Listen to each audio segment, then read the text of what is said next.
Hey, it's Mekkah. Alright, so we got a new 5-minute trailer for 3 houses, and together with Mangs and about 2,000 people, I watched it live, reacted to it, picked it apart. So if you're interested in that, my initial reaction, link is down below. Now I've had some more time to think it over, and I feel like 3 houses could be either pretty good or pretty bad depending on the way they're going with this, and I'm honestly not sure.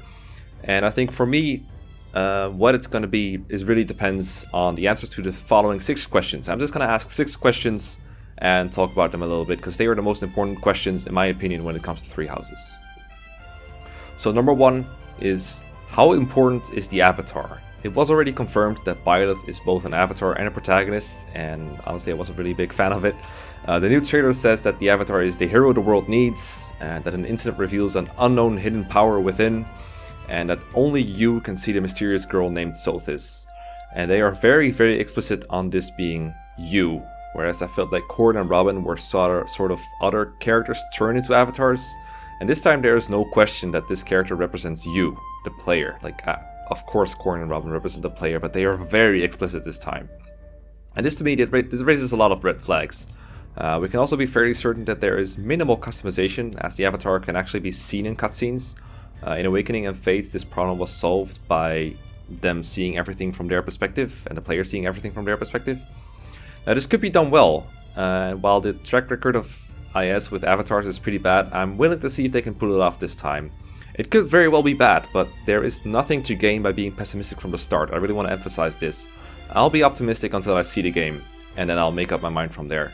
I'd be lying if I said there's no signs of this avatar going down a Corn road, so to speak. But it's not like there's a prize for being the first person to be negative or the most negative upon new footage, so whatever. I'm just gonna go roll with it. I'm rolling with the hype. Question number 2. How important is the school, the academy, throughout the whole story? The trailer put a lot of emphasis on the academy as a central place. We can see lessons, training, students interacting, and the 3 houses actually refer to the in-school houses, Harry Potter style.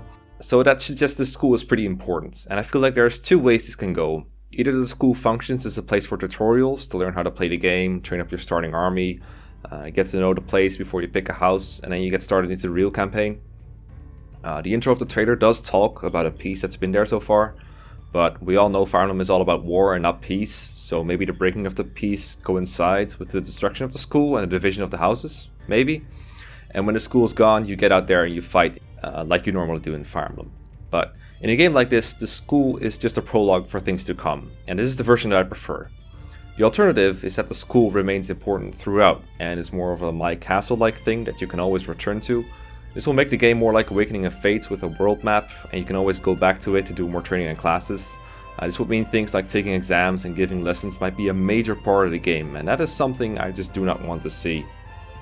I've seen plenty of school in my life. I am not looking for a high school or a boarding school simulator. I want to do battles, I want to employ strategy, that kind of stuff. I'm really not into micromanaging like skills and classes in Fire Emblem. Super optimizing builds to perfection. Thankfully in the past few games where min-maxing was possible, it was never really needed, so hopefully it won't be for this one either. Again, I don't mind if anyone is into this, it's just not for me.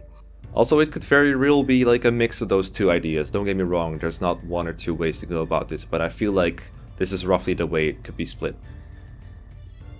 Number 3, how important is romance? As someone who really doesn't care about romance and pairing up in Fire Emblem, I'm keeping my fingers crossed that it's not going to be a big part.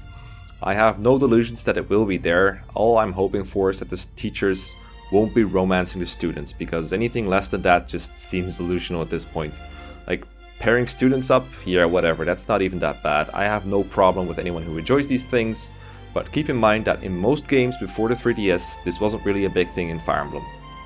Now, teacher-student pairing, that's just wrong from a social standpoint, and while I know Japan really likes it, I do not. So I'm hoping it's like a minor feature that's just basically student x student or teacher with other teacher. Like, I know people want to pair themselves with other guards, so whatever.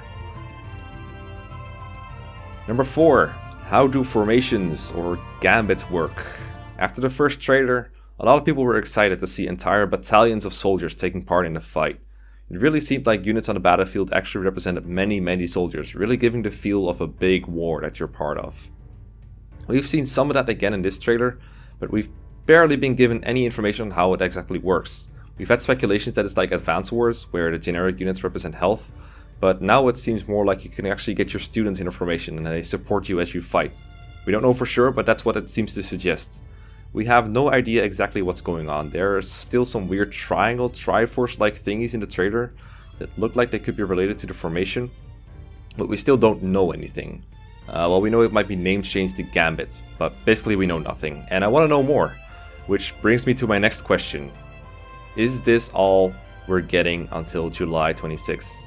This game was initially coming out in 2018, and then it got delayed to 2019. Spring 2019, in fact. And now the date we got is July 26, 2019, which is not spring in my calendar, that's fucking summer, but I called it. Whatever, I actually have no issue with them delaying the game, as long as that means that they get to do things properly that they otherwise would have rushed. However, July 26th is over 5 months from now, almost half a year. We've been on 2 ridiculously long information droughts now, and I gotta wonder if this fanbase can take another one. I actually think it can, because the fanbase is fine, it's been shown as incredibly loyal, and really the people that hate this the most, this whole information drought, are probably the first ones in line to buy the game. But what I do question is whether this game can appeal to a bigger audience if it's barely being advertised. They really need to hype this game up consistently. I feel like Nintendo thinks people can only be hyped up for one game at once, sometimes, what with their like hyper focus on Smash, a game that every Smash player is gonna buy anyway, before they shift to like advertising other titles. But I know nothing about the game industry. Really, I'm just saying this because I want more information. I crave me some new Fire Emblem info. I crave me some new Fire Emblem games. Number 6, the most important question of them all. Do we get to play with Raphael? Raphael. Whatever. This guy is super wholesome looking and I want to see him punch people, because apparently in this game you get to punch people. Nothing is more satisfying than punching people in video games, especially if some of the things in the game don't turn out the way I'd like them to. Too long, didn't watch. There's lots of red flags, but I'm still optimistic. Give me more info please, and let me play with Raphael. Thanks. Bye. Such a brutal, irrational world we live in. Some believe rests aren't goddesses, but they're wrong, teacher. Rests are lame.